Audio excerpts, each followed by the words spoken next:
Hey guys, this is Jesus. Welcome to the Visual Monkey Podcast. Again, it's just me for now. Hopefully, we'll move on to having more guests on the podcast, or even probably adding somebody permanently. If not, then probably it's just be me if this is something that everybody likes. Today, I want to talk about media and things that affected or even like impacted my life growing up.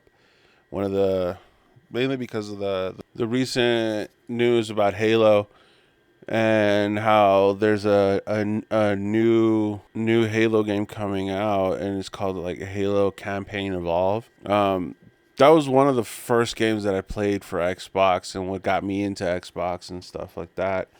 But yeah, like the way that they're going about it with like having it go to PlayStation and other stuff, because that previously was an Xbox exclusive, and for sure I was part of the cult per se that definitely wanted, or that was like, oh, Xbox is better.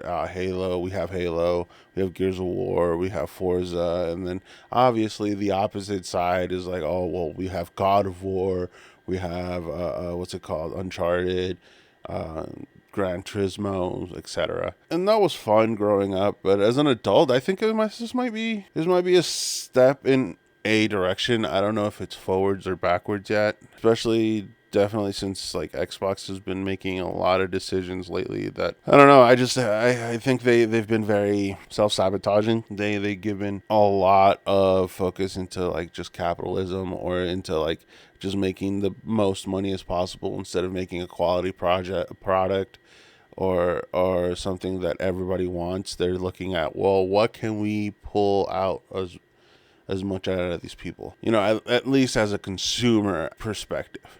Yes, I know that they can't, that they have to make a dollar too. They have to pay out their employees and stuff like that. But not everything has to be a cash grab. But that's besides the point of what I'm trying to say here. But yeah, Halo was a really formative game for me. It gave me like an opening to like the first. Well, I don't know if it's an opening of first person shooter, because like I played Doom when I was like really little on the SNES, the Super Nintendo, and that was amazing. That was crazy. I remember playing that, and my cousin got really sick because of the first person view. It was like all crazy, and it was fun. It was like something different, something new. I think for sure gave me like it's like this is a genre that I would really love to play it all the time. I play Call of Duty all the time now. It was Warzone with my friends. The one idiot that I met in middle school, and we just spend time just playing Warzone. My younger brother too. He joins us. He's fun to play with too.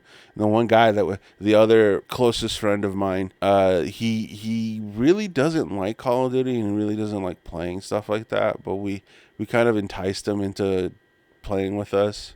Mainly because this is the best way that we can actually hang out with each other, compared to, because like when we were in middle school, high school, we literally spent every day together, at like in school, after school, the weekends. During summer break, winter break, we went and hung out in one of our friends' house in his basement, and we just spent hours and hours on end just playing video games, watching movies. It was crazy. But like, going back to like video games and like Halo, before Halo was a thing in my world, I guess I was a big PlayStation kid. And prior to that, I had the NES, Nintendo Entertainment System, and then my cousin had the SNES, and we played that too. And then I had a Sega Genesis, and for like a little bit, I would play the Dreamcast. Come around like maybe 2001, 2002, I think is what, like, I got a PlayStation 2. I think it was 2000. Yeah, 2002 is when I got a PlayStation 2. And oh man, I remember that game too. It had the SmackDown, the one with the Rock on the cover. And then like I would play a ton of PlayStation games, and with my two closest friends. And we when I found out that that we played video games together. This was eighth grade. We knew each other. One of my closest friends and I, we knew each other since sixth grade, and we didn't ever hang out until 8th grade when we met the third member of this trio. And that's another story. I can go about that whole trio. But we started hanging out, and we started playing video games. We played PlayStation games. We swapped those memory cards that you get on the PlayStation 2 to save all your progress and stuff on it. And one of the games that we played like almost endlessly was, actually it was several of them. It was Guitar Hero 3, Dragon Ball Budokai, either 1, 2, or 3, then eventually Tenkaichi, and then GTA 3, Vice City, and San Andreas. Those games were like so embedded in our routine when we hung out with each other. It just, what are we playing today? We picked out of those games. Also like God of War on the PlayStation 2 and then PlayStation 3. Though those were really fun too. We did a lot of gaming in those, and then like around like 7th, 8th, no, I think it was 8th grade. We met one of our friends. His name was Jim. He played mainly exclusively either PC or Xbox games. And then that also introduced us to another group of kids, Andre and Josh. Oh man, I remember the nights where we used to just sit there and just play Xbox all the time. And and this is where Halo came into play. Our friend Jim just started. He showed me Halo, and I fell in love with the game. The game was amazing, and then I introduced it to another close friend of mine. I guess I could say their names. It's not like they're being tracked down or hunted by anybody, right? But it's Giovanni and Raul. Raul is the one that we met in 8th grade. Jim showed the Halo game to me and Raul, and thing that we just couldn't put down. We just kept playing, and our friend Jim had this this iguana named Godzilla, that every now and then he would like crawl underneath the bed and like whip you with his tail, like on your ankles. Sorry, tangent. But Halo definitely became something that we bonded over a lot. We both Raul and I, because Giovanni and I were like the thing that bonded us was the PlayStation, and then we just kept playing that and that and that. New games, and just shared memory cards, finished things. We also started doing videos together. That was including with Raul. But when I started playing Xbox, I became such a like a diehard fan that I couldn't put it down.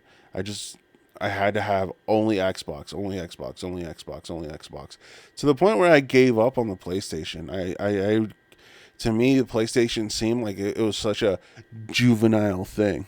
Even though, like, if you look at it, some people would think like playing video games is very juvenile, but it's not. It's an escape. It's something that you can use to get away from some problems. I don't think just get away from problems. I think it's more like where you can isolate yourself and reset.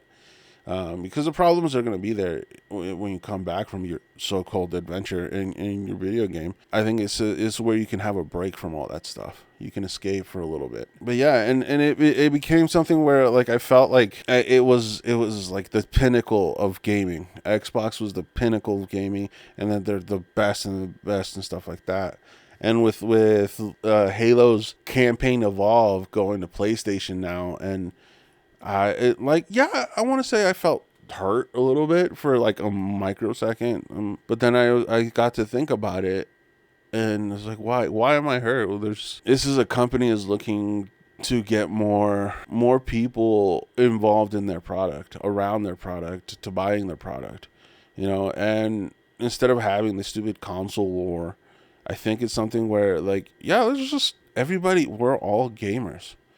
PlayStation, Nintendo, Xbox, PC, the Steam Deck, or the new ROG Ally. It doesn't matter. What you play on. We're all gamers. We all play video games, no matter what we play. We're all the same community. It's just we're all gamers in the aspect of like there's no real difference between us besides the console that we play on. You know. Yeah, they have exclusives and stuff like that, but at the same time, like we could all just buy the same consoles and just play those and stuff like that. That's something that I've been definitely fighting against for a while. It's like, no, I'm going to stick to Xbox, and I stuck to Xbox since I got the original Xbox. I got the Xbox, I got the 360, I got the Xbox One, Xbox One X, I got the Xbox One Series X, and everybody, even my family, everybody in my family has an Xbox. It's definitely something that I went diehard for. I didn't want to compromise. I guess what it sounds like is loyalty to Xbox. But at the same time, it's like, oh, whatever, Like now, looking at it now as an adult, it's like, yeah, it's dumb. A product is a product is a product.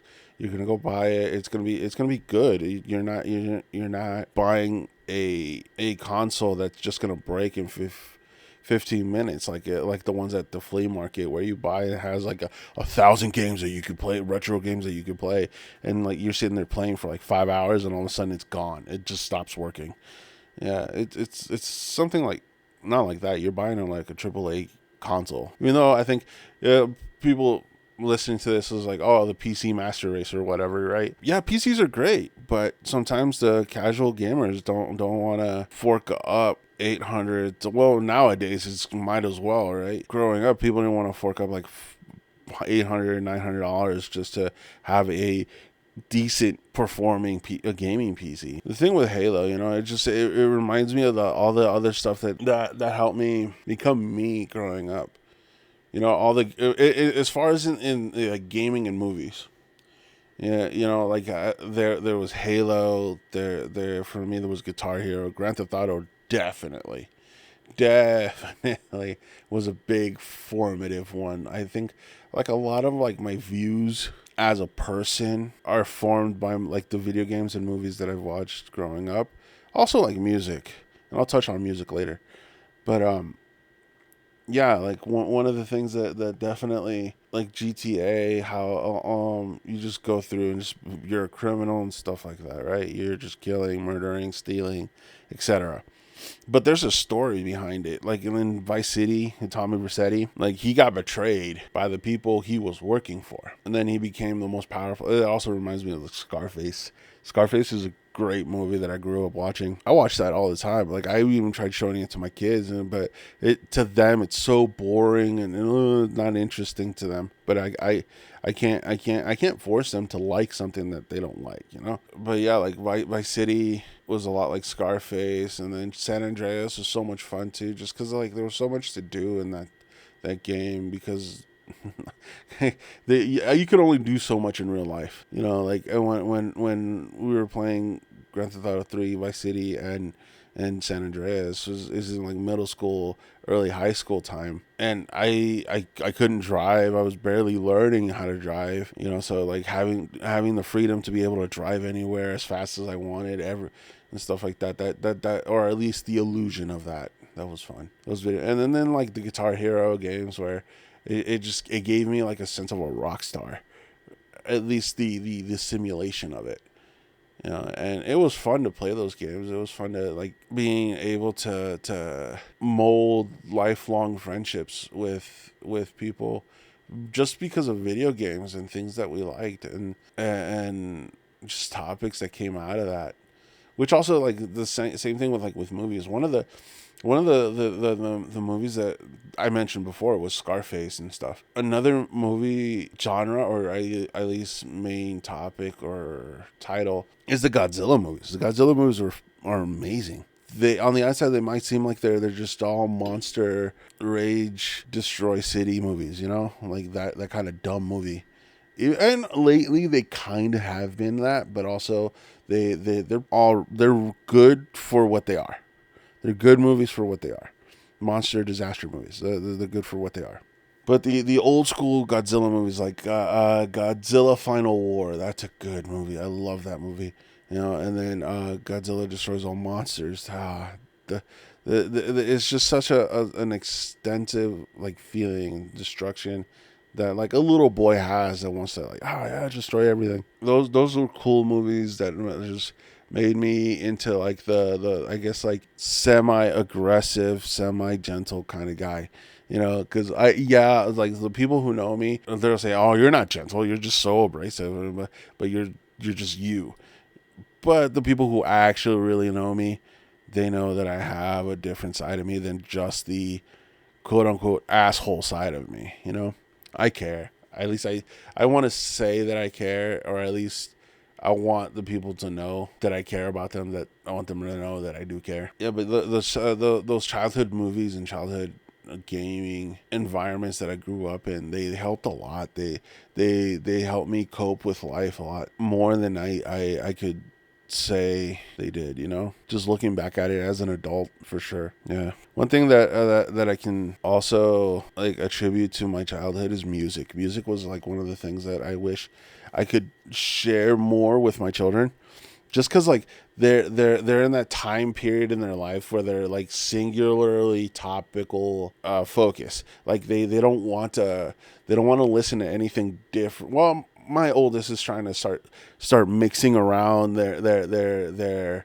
musical environment and their the things that they watch as well. They started out with liking obviously kid music, like little kid music, stuff like that. There was this one song when they were kids, they would listen to El Pollito Pio. That one, it was on YouTube. If you look it up on there, it's a really kids song. There's that one. And then as they grow up, they started liking all like the hip hop and rap stuff, like Tupac, Ice Cube, NWA. I think that's where my youngest is at in that topic, that genre area right now. And my oldest right now, he's in a grunge rock era. He briefly went through that little emo rock era, and then he's in the grunge rock era, to the point where he has his own band, like screamo rock. There you go. Also, but he also listens to other stuff. I can hear it. Like when he's listening to it, he plays it really loud, especially when he's in the shower. But what boy isn't? You know, I have my younger brother. If he could have a whole DJ set in the bathroom when he showers, he would. Yeah, the music definitely helped. Like when I was in high school, one of our friend Raul, he would always find the coolest techno, trance, house music that he could find. But these were like, to us, that's what they were. They were probably very generic to everybody else who actually already was in that scene or already listened to that. And I'm pretty sure he still does now to this day. But he doesn't like provide us with that kind of music anymore, because like obviously there's Spotify, there's all this other stuff. And he would show us this, like, hey, check out this music, this song, this, and we we we did do the whole LimeWire thing back in the day, where we tried to download as many music videos or songs and stuff like that. But like, I mean, there were millions of different kids that did that, like throughout the United States. I can tell you that there were millions of kids that had the same experience, where they would download music videos off the internet on LimeWire and like expose their family computer to an ungodly amount of viruses. When we did that, we would store them up in our friend Giovanni's computer, and because he was the only one that had like a computer, I would say, like fast enough or cool enough for what we thought to do all that stuff. And we'd also mix music on there, and he would edit videos on there for the stuff that we recorded, or at least it was like images and stuff along with songs. Yeah, it was definitely was a different time. Like, I mean, nowadays I don't catch myself listening to that old school music that I used to listen to. I used to listen to a lot of rap, hip hop, rock. At the time, back in high school, I would not listen to any country. Any country. I wouldn't even listen to like Mexican music at the time. I only started listening to Mexican music as I got older, like maybe in my early 20s. And then when we would also listen to like the techno, trance, house stuff. I don't find myself listening to much of that lately either. If I do, it's mainly all the old school stuff, not much of that new school stuff. A lot of it, it's just mainly just I feel like it's just DJs recycling music that's already been made and just claiming it as their own. But at the same time, I don't know. I'm not in the industry. I don't know how that works. It sounds good. It sounds good. If it doesn't, it doesn't, you know? But I now I've kind of added to like all the genres that I listen to, because I listen to some country now and definitely listen to Mexican music a lot, and almost all the genres that come with Mexican music I listen to. But I also find myself listening to like K-pop, Japanese music, like Japanese rap, Japanese R&B and stuff like that, and all kinds of Japanese music I listen to, and like intros to like animes and stuff like that. That if I like the song that's in the intro, I'm gonna add it to my playlist.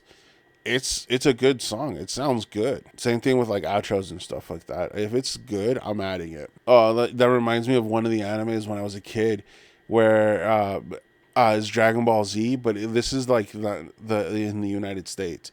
Back in the early 2000s, the intro was Enter the Dragon, and that was good. That was a good one.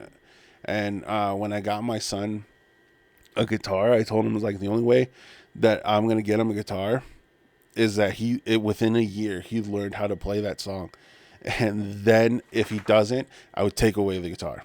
I'm not, obviously, but I would like for him to learn it.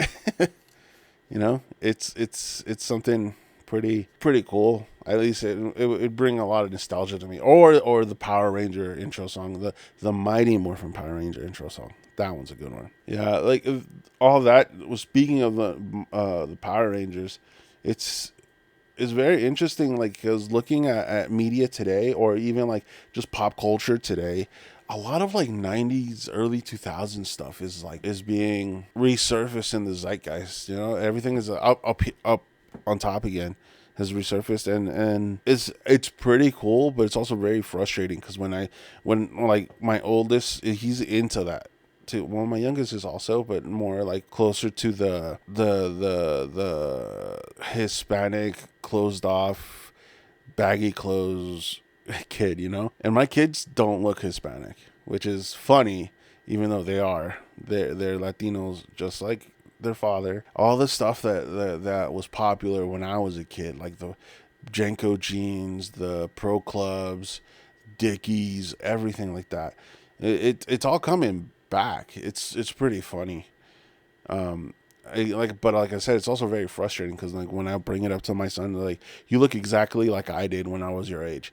You're dressing exactly like I did. And he's like, no, I'm not. I'm having my own style. I fit it better. I fit it better. I'm like, you only fit, you look good in it because of your daddy. You got your daddy's genetics. Don't come at me with that. And I'm only bragging, you know.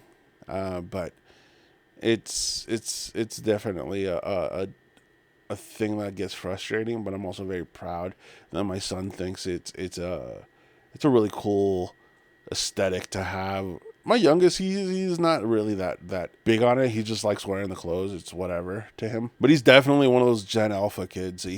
Not that he at all fucking says anything that's brain rot related. He's definitely not one of those kids. He tries to keep himself less, or at least around me and his brother and his mom, that he's not a brain rot kid. But he is one of those for sure closed off online kids. He wasn't an iPad kid for sure, but he is an online kid. Yeah, I think that's about enough for today. I don't know what I think I could go on forever talking about all this 90s stuff, early 2000s, all this music and gaming stuff. But that could be like an episode 2 or whatever, like about this topic. I think I'm going to call this the media episode. Yeah, I think I'm going to go with that. Hey, man, you know, if you like the episode, hit the like button. Make sure you share it. Make sure you subscribe. If you have any comments about the show, or what you want to hear on the show, if you want me to cover any topics, or you just want to say, hey, what's up? Hey, what's up? You know what I'm saying? But yeah, you guys have a good one. I will see you guys on the next one.